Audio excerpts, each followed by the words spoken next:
sung khoa mi kan pachani Bible akan dot nakachi Tuta ok abya cha tampi kamu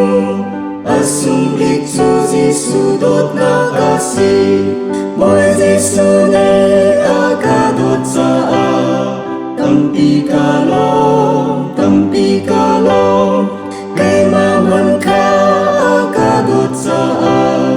kalung along ngay nga Ama kakil ilang taong haning lo Katlaw laban kip aakarwa ko Sisundot nakakarwatan pika Akut sung arian ranging katliko Boy Jisu ne akadot sa tampi kalong Kay maman ka akadot sa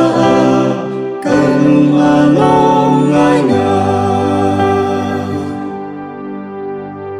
Jisu akadot ama kadot ve Katlaraw kamo ka Jisu atu Dot nating bailang haalu araw Jisu akadot ngay te asikaw Boy Jisu ne akadot sa tampi kalong Kay maman ka akadot sa kalung along ngay nga